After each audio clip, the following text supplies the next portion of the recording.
Imagine you're walking into a store and you need to buy a bottle of water. There are 3 bottles on the shelf. The first one is 500 milliliters and costs $1.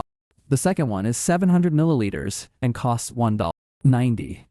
The third one is 1 liter and costs $2. Now, if only the first and third bottles were available, you might think, hey, let me save $1 and just grab the small one. But the moment that $1.90 bottle shows up in the middle, suddenly the $2 bottle starts looking like a really great deal. Because you think, wait, I'm only paying 10 more cents and I'm getting a way bigger bottle. This is where the game begins. The interesting thing is your decision didn't change because of the bottle itself. Your decision changed because of that middle bottle. That bottle's real job wasn't to be sold. Its job was to push you toward the third bottle. We all think we make really smart decisions. But the truth is, our brain usually decides based on comparison. We struggle to understand the real value of something on its own. But the moment something else is placed next to it, we immediately start deciding which one is better. Imagine showing a kid 2 chocolates. One small and one big. They'll probably pick the big one. But if you put 3 chocolates in front of them where one is very small, one is medium, and one is the biggest, their attention shifts. Now they'll start comparing sizes. The biggest one will start feeling even more special than before. This same trick is used by thousands of companies every single day. When you go to a movie theater, shop online, buy a phone plan, book a hotel, or sign up for a streaming subscription, you are often shown an option that appears to exist on the surface but was actually created to sell you a different option entirely. This is called the decoy effect. Understand what a decoy means. It's an option that isn't important on its own, but is placed there to steer your decision. Now let's look at another simple example. Say you want to buy a notebook. The first notebook costs $2.50. The second costs $4.75. If those were the only 2 options, a lot of people would grab the $2.50 one. But now the store owner puts out a third notebook, one that costs $4.50. It has fewer pages and slightly weaker quality. Now your brain thinks, well, if I'm already spending $4.50, I might as well spend $4.75. For just 25 cents more, I'm getting more pages and better quality. So you buy the $4.75 notebook. Look carefully. The $4.75 notebook didn't seem that special before, but the $4.50 notebook made it shine. Meaning the real hero wasn't the $4.75 notebook. The real actor was the $4.50 notebook. It manipulated your brain. Now the question comes up, why does our brain do this? Because our brain loves shortcuts. Deeply understanding every single thing takes a lot of effort. If you had to figure out the real value of everything every single time, it would drain so much energy. So the brain takes the comparison route. It says, let me just look at what's around me and decide based on that. This is exactly why, when you look at a new phone, you don't judge its price in isolation. You look at the phones next to it. If a $500 phone is placed between $8,000 and $10,000 phones, it'll feel cheap. But put that same phone between $300 and $360 phones, and it starts feeling expensive. The phone is the same. The price is the same. But the feeling changed. Why? Because the comparison changed. We humans don't see things the way they actually are. We see them the way the things around them are. The same thing happens in a clothing store. Sometimes a jacket costs $150. You feel it's expensive. Then the salesperson shows you a $300 jacket. Suddenly, the $150 jacket feels reasonable. You think, wow, this one's pretty affordable. But just 5 minutes ago, that same jacket felt expensive to you. The jacket didn't change. Your perspective changed. And that is the power of the decoy effect. Online shopping websites are masters of this game. You've probably noticed that many products have options listed as basic plan, popular plan, premium plan. And the middle plan is usually highlighted. Colors, badges, and labels are added around it. Why? Because the company wants you to choose that plan. The plans above and below it are deliberately designed to make the middle one look perfect. Often, the cheapest plan is so weak it doesn't seem worth it. The most expensive plan is so pricey it feels scary. Then the middle plan looks the most balanced. You feel like you made the decision yourself, but the path was already laid out. You just walked down it. Now here's something interesting to understand. A decoy isn't always a bad option. Sometimes it's just slightly less useful. Its only job is to make another option look more attractive. Like in a classroom, if one student scores 40 and another scores 90, the 90 will feel impressive. But if 3 students score 85, 88, and 90, then the 90 doesn't feel as exceptional. Our feelings are always built on comparison. Now think about why companies work so hard at this. Because they know that humans make fewer decisions based on logic and more on comparison. If a restaurant only had 2 meal combos, people would think harder. But if they put out 3 or 4 combos, if you find our free summaries valuable, you can subscribe to our channel Arise Reads, become a member, or support us through Venmo or PayPal. Now back to the summary. People get busy comparing, and while comparing, they usually end up choosing whichever option the restaurant wanted to sell. This isn't limited to just shopping. It shows up in our daily lives too. Say you're shown 2 jobs. One pays $25,000 a year. The other pays $35,000. You'd think about it. But if a third job comes along that pays $33,000 a year but comes with fewer benefits, suddenly the $35,000 job looks a lot more attractive. Our brain searches for a reference point everywhere. It finds it hard to understand the value of something on its own. Here's another interesting thing. Sometimes people buy expensive things simply because they have a slightly worse option sitting right next to it. They think they're making a smart deal. In reality, they've fallen into the comparison trap that was built for them. This doesn't mean that every expensive thing is wrong. It just means that before making a decision, ask yourself this. Do I actually like this option, or does the option next to it just seem bad, which is making this one look good? That question is very powerful because that's the question that starts breaking the spell of the decoy effect. Next time you look at a product, pause for a moment. Ask yourself, if all the other options disappeared and this was the only one left, would I still want to buy it? If the answer is yes, then maybe you genuinely like it. If the answer is no, then you might be under the influence of comparison. That is real wisdom. The world shows you options. Your brain compares those options. And sometimes that comparison takes you somewhere you never wanted to go in the first place. So don't just look at the thing itself.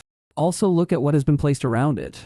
Because sometimes the option that seems least important is the one controlling the entire decision. And that is the secret of the real decoy. It never becomes the star itself, but it makes someone else the star.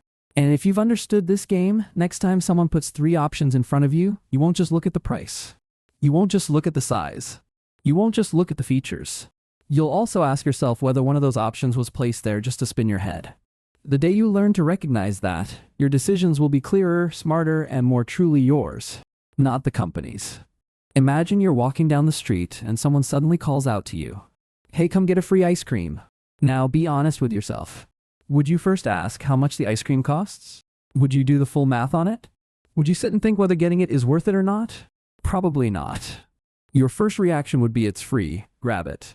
This is where a very interesting game begins. When something is free, our brain doesn't look at it the way it looks at normal things. The moment we hear the word free, something different happens inside our mind. Suddenly, we feel like there's no way this can hurt us. And when we feel like there's no downside, we start thinking less. This is why the effect of free is so powerful. Sometimes people don't take something because they need it. They take it simply because it's free. Now, think about this. If someone offered you an old pen for 25 cents, you might say no thanks. But if that same person gave you the pen for free, you'd happily take it. The pen is the same. The quality is the same. The use is the same. So why did the decision change? Because the price changed. And the moment the price hit 0, your brain started working differently. We humans don't like loss. We don't like letting things go. But with a free item, we feel like there's nothing to lose. That's why we make quick decisions. And this is the biggest secret companies are hiding. They know people love discounts. But even more than discounts, people love free. If someone says 50% off, you'll do the math. But if someone says free, you often won't do any math at all. Now let's understand a simple story. Say a store is running 2 offers. The first offer says a $5 chocolate is now $2.50. The second offer says a $2.50 chocolate is free. Both offers might have roughly the same value. But most people will rush toward the second offer. Why? Because the moment they hear free, the excitement spikes. The brain feels like it hit the jackpot. In reality, the value didn't change. The feeling changed. That is the magic of free. Another interesting thing happens. Sometimes we end up spending more to get something free than we're actually saving. Say a website says free shipping on orders over $50. You have $41 worth of stuff in your cart. The shipping fee is $3. If you think logically, you could just pay $3 and be done. But a lot of people think I want that free shipping. So they add another $10 or $15 of extra stuff. Now think about it. You spent $15 extra to save $3. What kind of deal is that? But in that moment, the brain feels like it made a smart move because its attention isn't on the extra spending. Its attention is on the free shipping. So the word free works like a spotlight. Everything else fades into the dark. This is exactly why shopping apps write their free offers in giant letters. They know our eyes will go there first. And once our eyes land there, our thinking slows down. Now take a moment and think about your own home. How many things are sitting in some corner right now that you once got through a free offer? Maybe a mug, maybe a box, maybe a bag, maybe some gift item. It felt great to get them. But later you realized you never actually needed them. And yet you took them. Why? Because in that moment your focus wasn't on need.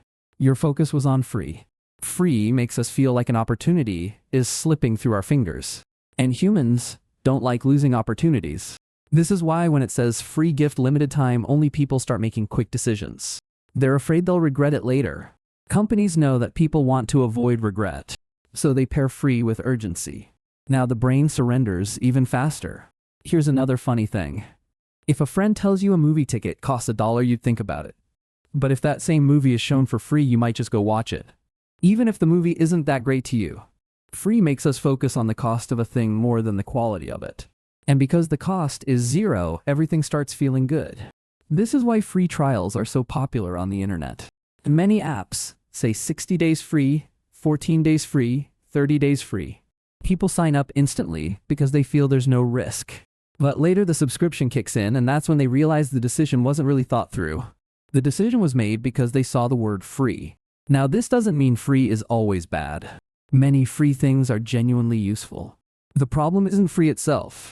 The problem comes when free shuts down our thinking. When we stop asking questions.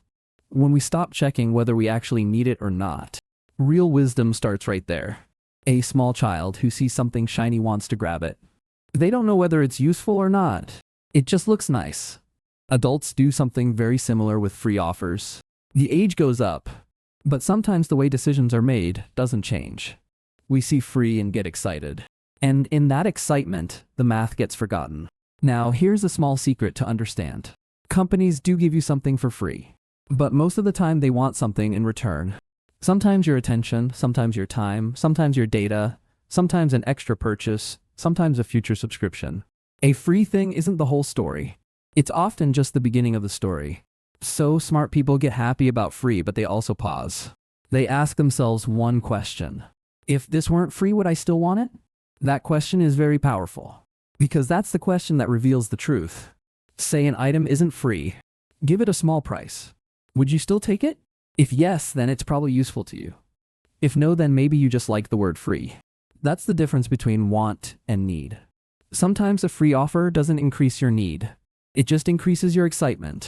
And excitement isn't always a reliable guide. Sometimes excitement takes you somewhere where later you think, wait, why did I even get this? The biggest marketers in the world understand human psychology very well. They know that people react to emotion before value. And free creates one of the strongest emotions out there. Excitement, urgency, opportunity, joy. In the middle of all of that, logic quietly steps back. So next time you see the word free written somewhere, don't make an instant decision. Just pause for a moment. Ask yourself, do I actually need this? Will I use this? Would I still want this if it weren't free? If all three answers are yes, then go ahead. But if any answer is no, then understand that maybe the free wasn't placed there for you. It was placed there for your brain. And the day you learn to stay calm, even when you see free, very few people will be able to manipulate you. Because then you won't be the kind of person who chases free. You'll be the kind of person who thinks before deciding. And that is the biggest difference. Smart people get happy when they see free. But wise people also ask questions when they see free. And sometimes that one question saves them from a mistake that others make with a big smile on their face. Imagine you're walking home from school. On the way you see a friend. He's carrying a really heavy bag. He looks stressed. You go up to him, carry his bag for a while, and walk along with him. Now think about what was going through your mind in that moment. Were you thinking about how much money you'd get for this? Probably not. You were just helping because you and your friend have a friendship. This is where something very interesting begins. Not every relationship in the world runs on the same rule. Some things run on the heart. Some things run on money. And the biggest mess happens when we mix the two. Our brain behaves in two very different ways with people. The first way is called social norms. The second way is called market norms. The names sound a bit technical, but the idea is very simple. Social norms means rules that run on relationships, trust, love, respect, and belonging. Market norms means rules that run on price, payment, profit, deals, and business. Both are separate worlds. Both have different logic. Both feel different. And mixing the two usually creates problems. Say your grandma cooks a meal for you with her own hands. You eat it and feel happy. Now imagine after finishing the meal you put $10 in her hand and say this is payment for cooking. What would happen? She probably wouldn't like it. Why? The food was the same. $10 isn't nothing. So why would it feel strange? Because grandma was cooking out of love. It was a social norms world. You suddenly yanked it into a market norms world. And the moment money entered the picture, the entire feeling changed. That is the biggest secret of this concept. Not every act of help, every relationship, every connection runs on money. Many things run purely on emotion. Now understand another thing. When a person does something from the heart, they appreciate recognition. They appreciate respect. They appreciate a thank you. But sometimes a small payment can feel bad because it feels like their feeling was given a price tag. And the moment a feeling is priced, its meaning changes. Say there's someone in your neighborhood who teaches kids baseball for free. Every evening they give their time. They teach the kids the game. They enjoy it. The kids enjoy it. Now, if a kid walked up and said, "Hey, here's $1, keep it as coaching fees," the coach would probably laugh or say no thanks. Because their work wasn't a business. They were doing it from the heart. Their joy wasn't in money. Their joy was in watching kids learn. That is social norms. Now flip it. If there's a professional coach who runs an academy, they'll charge a fee. And if the fee isn't paid, they probably won't coach. Why? Because that's a market norms world. They're providing a service. Their time and skill are their profession. Money is normal there. Payment doesn't feel awkward there. So money isn't wrong. It just needs to be in the right place. The real game is about placement. Now think about this. When you buy chips from a store, does it matter whether the cashier smiles at you or not? You'll still get your chips. Because that's a transaction. You pay money, you get the item, done. But when a friend gives you a gift on your birthday for no reason at all, its value isn't just in the gift. It's in the feeling behind it. If you immediately hand them cash and say, "Here's what the gift costs," the whole magic disappears. Why? Because you turned a relationship into a transaction. And the moment a relationship becomes a transaction, it changes. This difference is deeply wired into our brains. When we think about someone close to us, our focus is on connection. When we think about a market deal, our focus is on calculation. Both modes are different, and the brain doesn't like them mixed. Here's another interesting thing. A lot of people think that if they offer a little money in return for someone's help, the other person will feel better. But often the opposite happens, because the other person was helping out a friendship. Now they feel like their value was reduced to a few bills, and that feeling is uncomfortable. Think about this. Someone spends an entire day making a drawing for you. They give it to you with love. You feel happy when you see it. Now if you hand them $1 and say, "Here's the price of the drawing," their heart might break, because they didn't sell the drawing. They gave a gift. A gift and a product are not the same thing. They might look the same from the outside, but they're completely different on the inside. That's why during the holidays people give gifts. They don't give invoices. They don't hand over receipts. They don't ask for payment. Because in that world, love does the work, not profit. Now here's another interesting thing to observe. Many big companies also understand this psychology. So some organizations don't just pay their workers a salary. They also give appreciation, certificates, recognition, and awards. Because humans don't run on money alone. If money were everything, the richest person in the world would always be the happiest. But that's not how it works. Every person wants respect. Every person wants acknowledgement. Every person needs to feel that they have value. And these things can't be bought from a market. They are the currency of the social world. Now think about this.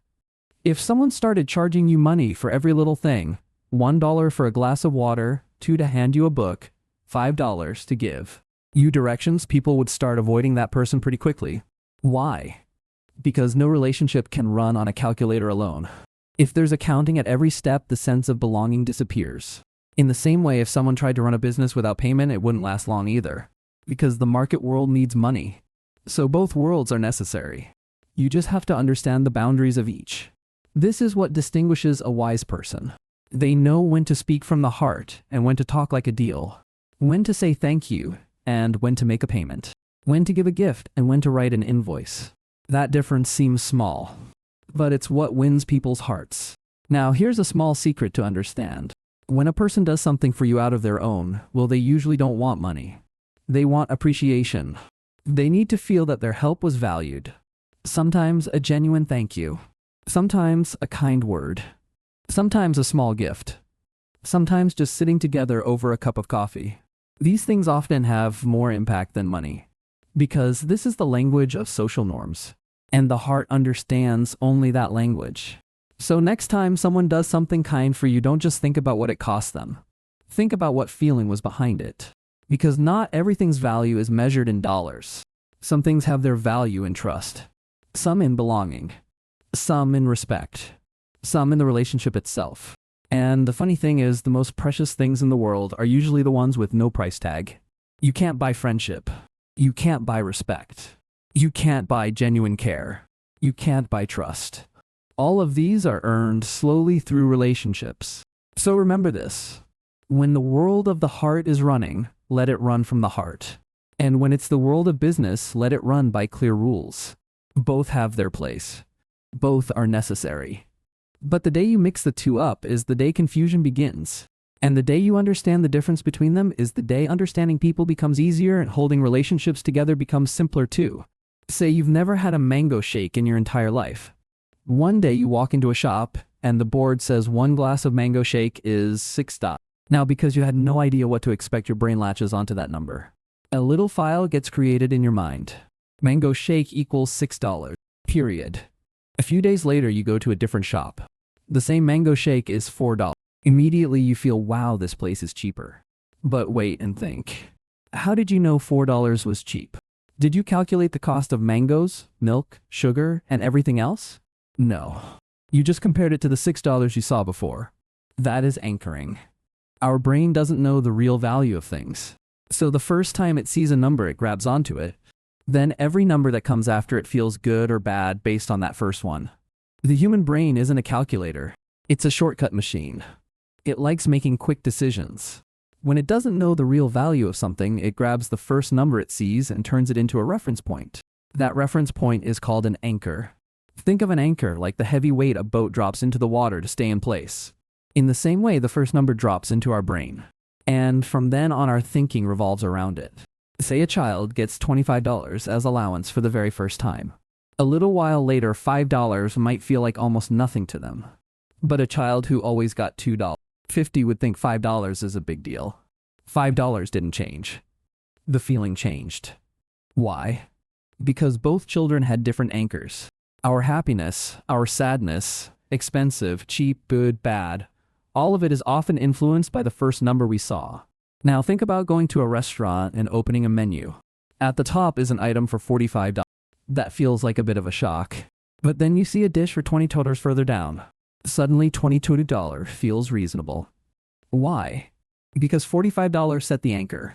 If that same $22 dish had appeared at the top first, it might have felt expensive. But not now. The number is the same. The brain's perspective changed. And that is the whole game. Companies know this trick very well.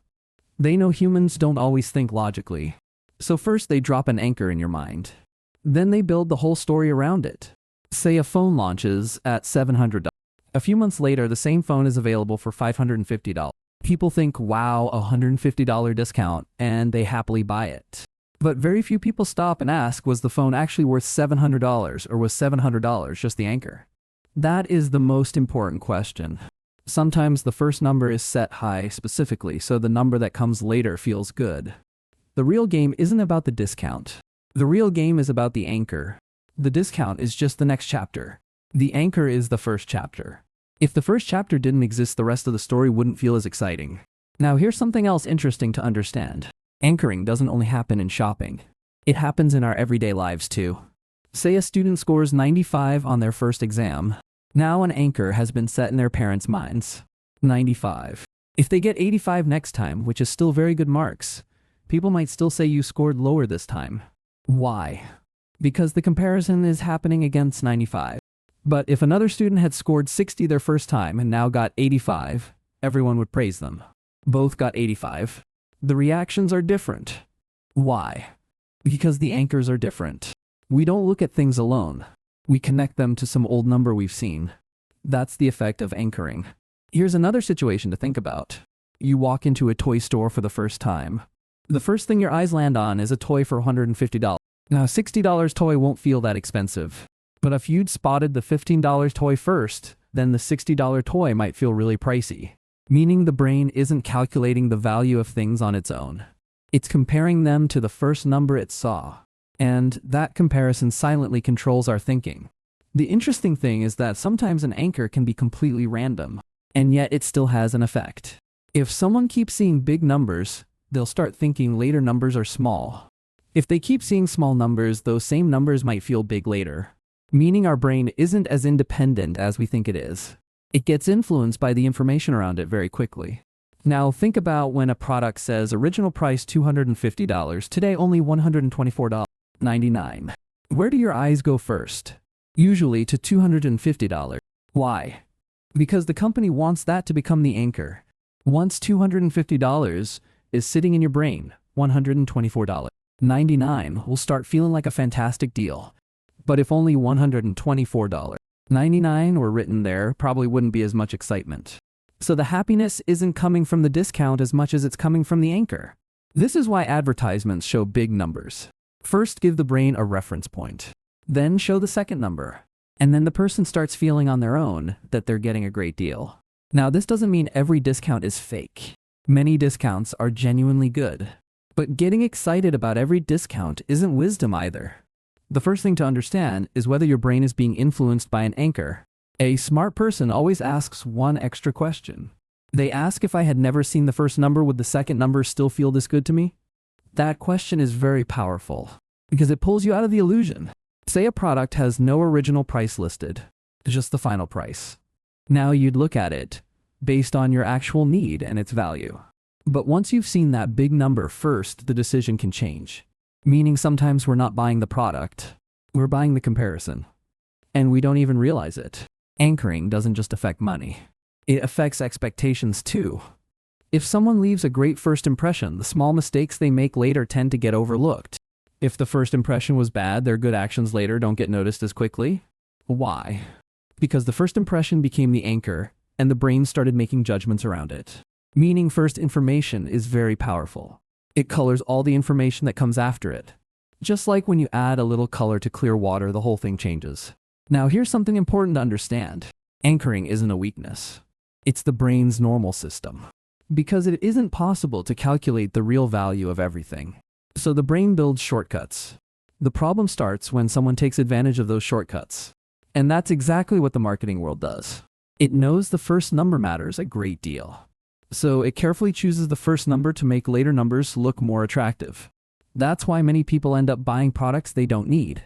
It wasn't the product that appealed to them. It was the comparison that appealed to them. And there's a huge difference between the two. Next time you see a big discount, pause for a moment. When you see a huge offer, take a second to think.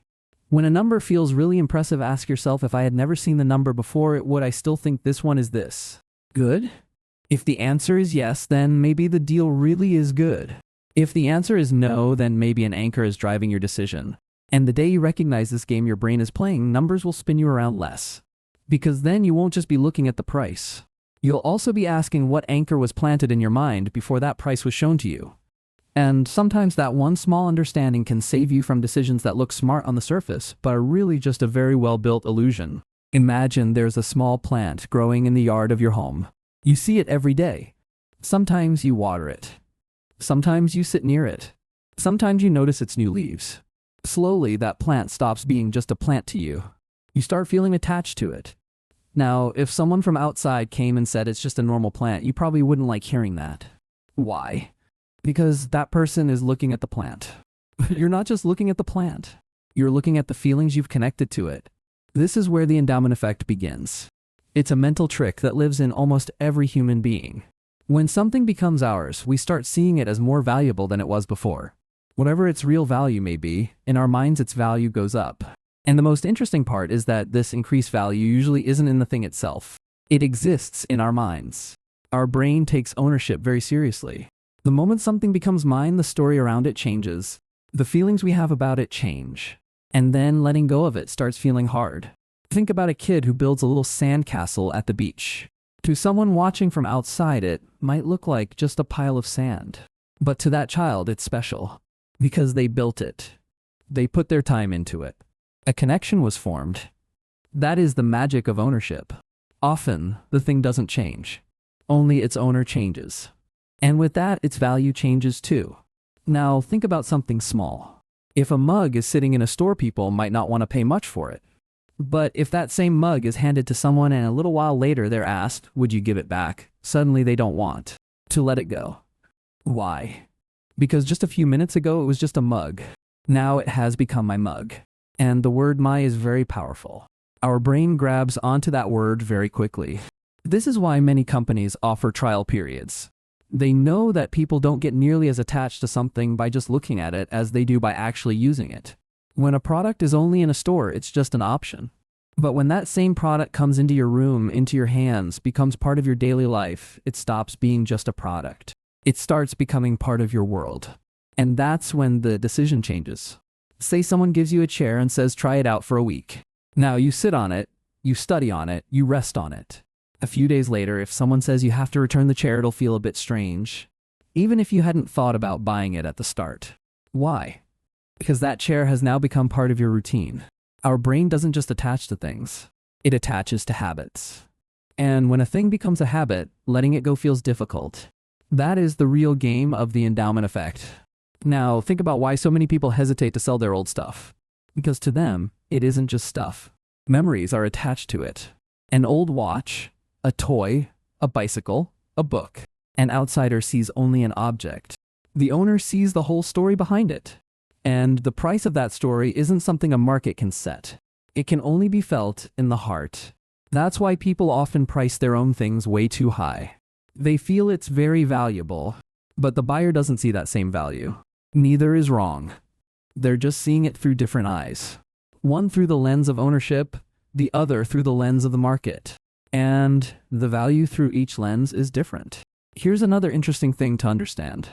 When something isn't ours, we quickly spot its flaws.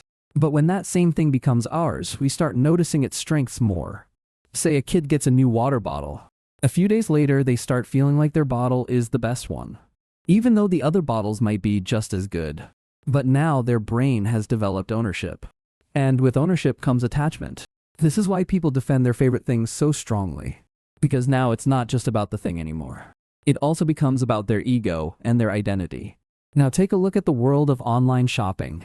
Many websites say try it for 15 days, use it for 30 days, easy returns available. On the surface, it seems like this is for the customer's convenience. And sometimes it genuinely is. But psychology is also at work behind this. The company knows that once the product reaches your home, the chances of it being returned go down. Because now you'll see it, touch it, use it, find a place for it. And slowly you'll start thinking of it as yours. Then, even if it has some flaws, your brain starts ignoring them. Because it's not just a product anymore. It's my product. And our brain tries to protect the things that are ours. Here's another interesting thing. The joy we feel gaining something new is less than the pain we feel losing it. Meaning happiness and pain are not equal. The pain of losing feels bigger. That's why once something becomes ours, the thought of giving it back doesn't feel good. Even if we haven't actually paid for it yet. Ownership comes first. Logic comes later. This is why trial products often succeed. People don't keep them because they're perfect. They keep them because they've become part of their lives. Now imagine a small story. Say a child is allowed to stay with an adorable puppy for a week. They'll play with it.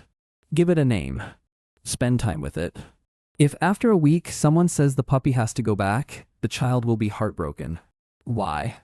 Because attachment was formed. And once attachment is formed, value changes. The same thing happens with everything from small things to big ones. We don't just own things. Sometimes things take ownership of our feelings. So what smart people do is this. When they're testing a trial product, they keep reminding themselves, this isn't mine yet. It's a very simple line, but it has a big impact. Because it stops the brain from getting trapped in the ownership illusion. If a product is genuinely good, keeping it makes sense.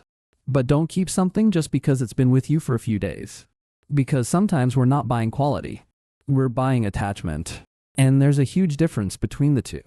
Something might be useful. Something else might just be familiar. A lot of people mistake the familiar for the useful. That's the mistake. So next time a trial offer comes your way, a demo, a return policy, just pause for a moment. Ask yourself, if this thing were coming to me for the very first time today, would I still want to keep it? If the answer is yes, then maybe it really is good. But if the answer is yes only because you've gotten used to it, then the endowment effect might be at work. And that's the most important takeaway from this whole concept. Not everything you own is necessarily as valuable as it feels.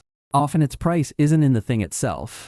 Your brain creates that price on its own, simply because the thing is now yours. And the day you understand that difference, you'll be able to see the real value of things much more clearly. Because then your decisions won't be driven by attachment. They'll be driven by wisdom. If you take everything we've talked about so far and look at it together, a very big truth emerges. Most of us believe that we make our decisions fully consciously and thoughtfully. We feel like when we buy something, choose an offer like a product, or consider a deal to be good, our logic is doing the work behind it. But the truth is a little different from that. Our brain uses shortcuts all the time. It doesn't deeply analyze every decision. Instead, it relies on small mental rules to make quick calls.